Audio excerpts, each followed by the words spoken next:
Assalamualaikum warahmatullahi wabarakatuh.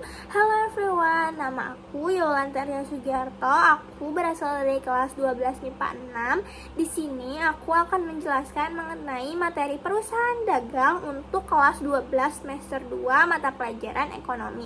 Selamat menyaksikan.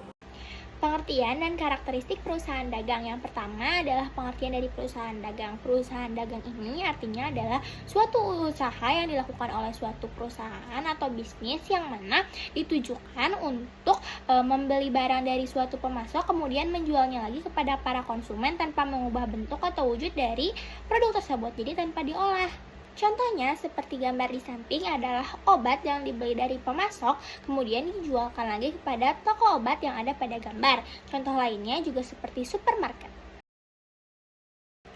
Kemudian di sini ada perbedaan antara perusahaan dagang barang dan juga jasa.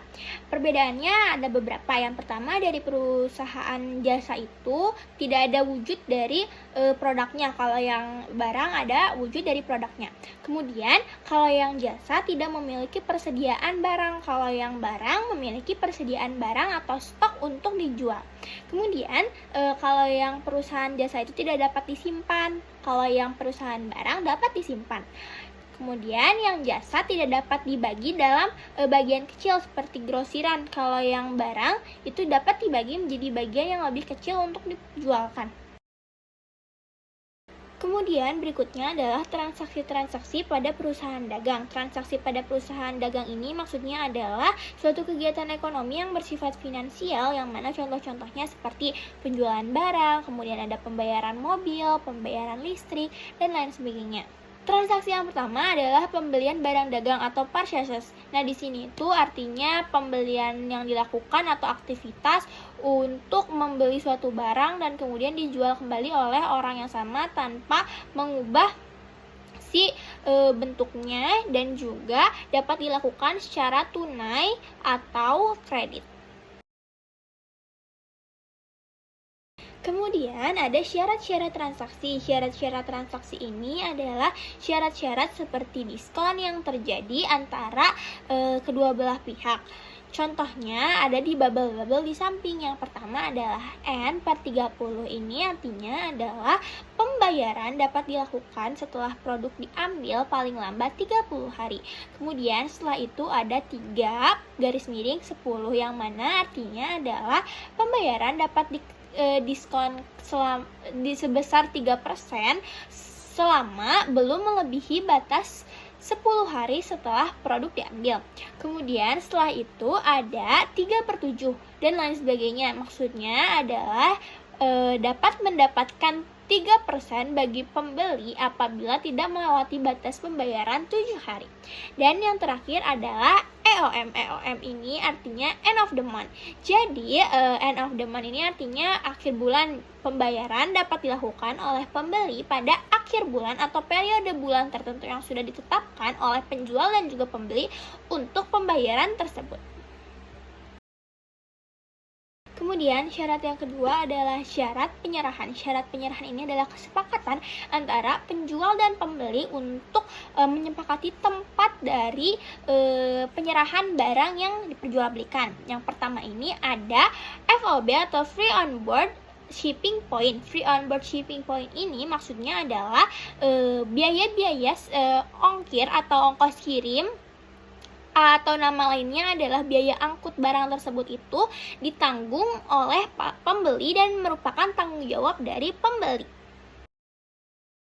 Kemudian yang kedua ada FOB atau Free On Board Destination yang merupakan persyaratan tempat di mana ongkir atau ongkos kirim atau nama lainnya adalah biaya angkut barang tersebut merupakan tanggung jawab dari si penjual, yang mana artinya merupakan tanggungan dari si penjual. Kemudian ada cost insurance and freight yang artinya pihak penjual harus menanggung beban pengiriman barang dan juga premi atau asuransi kerugian yang dijual. Yang kedua ada potongan pembelian atau diskon purchases, yakni adalah potongan yang berfungsi sebagai tempat mencatat potongan harga yang diterima dari penjual terhadap pembeli. Yang ketiga adalah retur pembelian dan pengurangan harga atau purchases return and allowance. Akun retur pembelian dan pengurangan harga ini berfungsi untuk mencatat transaksi pengembalian barang atau return yang sudah dibeli kepada pihak penjual yang kemudian dikembalikan lagi oleh pihak pembeli atau pengurangan harga yang disepakati oleh penjual. Kemudian berikutnya adalah beban angkut pembelian atau freight in.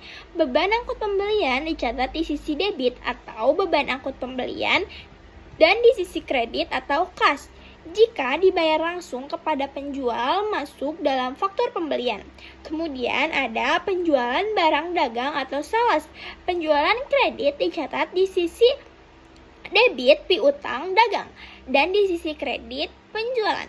Penjualan tunai menambah kas di sisi debit dan dicatat di sisi kredit atau penjualan. Kemudian berikutnya ada retur penjualan atau sales returns and allowance. Barang yang dikembalikan atau diskon karena kerusakan dicatat di akun kontra penjualan atau retur penjualan. Kemudian berikutnya ada potongan penjualan atau sales discount.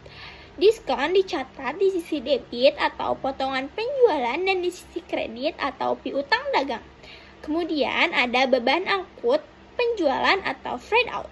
Biaya pengiriman ditanggung penjual dan dicatat sebagai biaya operasional. Yang terakhir yakni adalah persediaan barang dagang.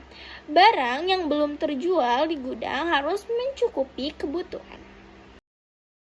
Dan materi berikutnya adalah akun-akun perusahaan dagang. Yang pertama itu ada pembelian, yang kedua itu ada retur pembelian, yang ketiga itu adalah potongan pembelian dan pengurangan harga. Kemudian yang keempat ada penjualan, yang kelima ada retur penjualan, yang keenam ada potongan penjualan dan pengurangan harga, yang ketujuh ada beban angkut pembelian, yang kedelapan ada beban angkut penjualan, dan yang terakhir adalah persediaan barang dagang. Nah, kemudian yang berikutnya adalah metode pencatatan persediaan barang. Yang pertama adalah metode fisik. Ini tidak mencatat mutasi barang yang keluar atau masuk. Barang dicatat melalui akun penjualan atau penjualan barang dan akun pembelian atau pembelian barang. Kemudian yang kedua adalah metode perpetual. Pencatatan dilakukan secara rinci untuk setiap transaksi. Pembelian dicatat di sisi debit atau persediaan barang dagangan, dan penjualan dicatat di sisi kredit atau persediaan barang dagangan sebesar harga pokok. Nah, di sini adalah materi terakhir, yakni adalah perhitungan harga perolehan persediaan. Yang pertama adalah FIFO, yakni adalah first in first out. Kemudian pengertiannya, barang yang dibeli lebih awal dijual terlebih dahulu. Saldo akhir menunjukkan barang terakhir yang dibeli. Cocok untuk barang yang tidak tahan lama seperti makanan olahan, yang mana laba yang dihasilkan lebih besar namun biasanya kurang akurat. Kemudian yang kedua ada LIFO. LIFO ini singkatan dari last in first out, yakni adalah barang yang terakhir masuk dijual lebih dahulu. Cocok untuk barang-barang seperti pakaian, baju, kemudian alat elektronik dan juga buku-buku. Hasilkan laba atau rugi yang lebih rendah dan juga biaya pembukuan yang lebih mahal.